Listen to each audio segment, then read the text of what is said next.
As the episode begins, the ghost lands on Satos and Hera begins searching for Ahsoka and Sabine after the events of last episode. However, Hera along with Chopper and Jason would only find Huyang holding Sabine's helmet, and he tells her that he told Ahsoka and Sabine to stick together, but to their downfall they did not listen. The camera transitions to the world between worlds, where we see Ahsoka and Anakin discussing her loss against Baylan Skoll in the previous episode. Anakin tells her he's there to finish her training and, funnily enough, refers to her as Snips. Now, I don't think this Anakin is real, of course. Anything can happen in the world between worlds, it seems, and I think the entire sequence I'm about to delve into is strictly for Ahsoka to gain insight into how she should go about saving the galaxy from the imminent return of Thrawn. I'll discuss this in more detail later on, but it's as though the Force is providing a means of defense by giving Ahsoka confidence and hope. Regardless, Anakin tells her the lesson is live or die, and as Anakin ignites his lightsaber, they begin to duel. Meanwhile, as Hera continues searching for a signal or a clue confirming the survival of Sabine and Ahsoka, Jason tells his mother that there's something about the water and that he can feel something. Now, this is the first of many innuendos in the episode that point to Jason potentially being Force sensitive like his father Kanan Jarrus. Nonetheless, he tells Hera to listen closer, and she eventually hears what he does, the sounds of lightsabers clashing.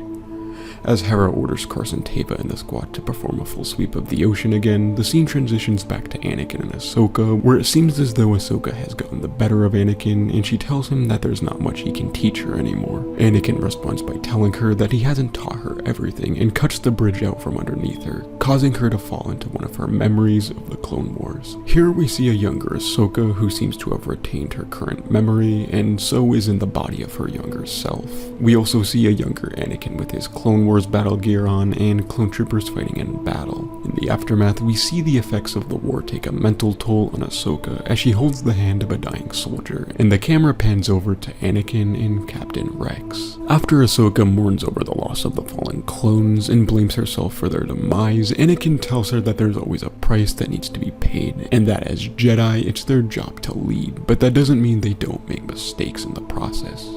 Another important thing to note is that after Ahsoka says this isn't what she trained for, Anakin tells her that she must adjust to the times, referring to the Clone Wars of course, but this also may act as foreshadowing of the times that may come if Thrawn does return, and just as an overall piece of advice from her old master. To wrap up this particular memory, Anakin says that in order for Ahsoka to lead and survive, she must fight, and I think this instills a realization in her that if she wants to protect and save her friends, Sabine, Ezra, and etc., she must fight back against Thrawn, Elsbeth Shin, and Baylan, and whatever other threat there is that may block her path. As Anakin walks away to finish the battle, he flashes from Darth Vader with a crimson blade back to the Anakin wielding a sapphire blade, the person Ahsoka grew closest with as a friend and apprentice. As Ahsoka transitions into the siege of Mandalore, Jason informs his mother that Chopper found coordinates of significance, potentially leading to Ahsoka's position. Meanwhile, Ahsoka finds herself in the events of Season 7 of the Clone Wars on Mandalore, where she helped Bo-Katan defend the planet from Maul and his faithful Mandalorians in Death Watch. We also see Captain Rex once again, who looks amazing, and is of course voiced by Tamora Morrison. Walking up to Ahsoka, Anakin says he's not familiar with the battle they are currently in the midst of, and Ahsoka replies by informing him that it was the Siege of Mandalore, and at this point they had already parted ways. Anakin tells Ahsoka that she's part of a legacy of Jedi, and she responds by telling him that her part in that legacy is one of death and destruction, harkening back to what Baylan tells her in their duel last episode. Anakin says that she's more than that, as he is more than that, resulting in Ahsoka telling him he is more, as he grew more powerful and dangerous than anyone realized,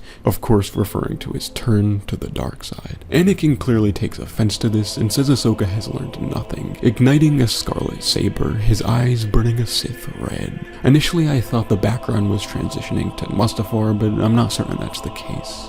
Nonetheless, they begin dueling once again, resulting in Anakin kicking her out of the memory and back onto the bridge of the world between worlds as he approaches her through the smoke, once again flashing from Vader to Anakin. Eventually, Ahsoka would turn Anakin's blade on himself, but decides to dispose of the saber, telling him that she chooses to live, causing Anakin's eyes to revert back to their normal shade of blue. As Hera's ship approaches her location, Ahsoka turns away as Anakin says there is still hope. disappearing as Ahsoka begins to be submerged in water, leaving the world between worlds and re-entering the oceans of Satos. She learns to persist and realizes she must do what needs to be done. A comparison I've seen quite a bit, but I would like to mention in this video, as I am a fan of both Star Wars and Tolkien, is we see Ahsoka in live action with a grey outfit on for the most part, similar to Gandalf the Grey.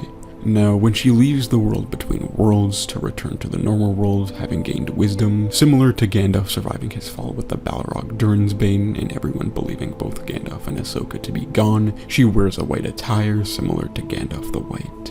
A visual representation of having evolved and, once again, having gained wisdom and insight. And now with confidence and hope, she heads to a different galaxy to stop Grand Admiral Thrawn and save Sabine and Ezra. On the subject of getting there, the episode ends with her being rescued by Hera and her squad, leading to Ahsoka and Hugh Wang entering the mouth of a Purrgil while on their ship, as the Purrgil enters hyperspace, presumably leading them to the other galaxy containing Thrawn and Ezra. Something I want to mention is that after Ahsoka gets rescued, she is met by Hera and Jason, and Hera hands her the broken piece of the map Baylan destroyed in the events of the previous episode. Now, this is what confuses me a little. She seems to use psychometry, the act of using an echo in the Force to feel an object's history, an ability not many Jedi have.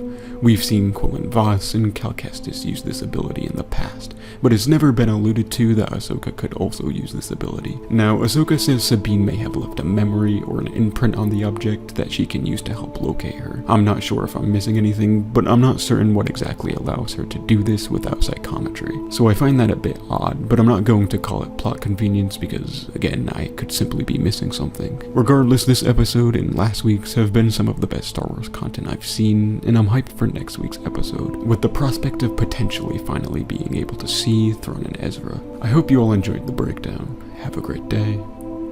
See ya.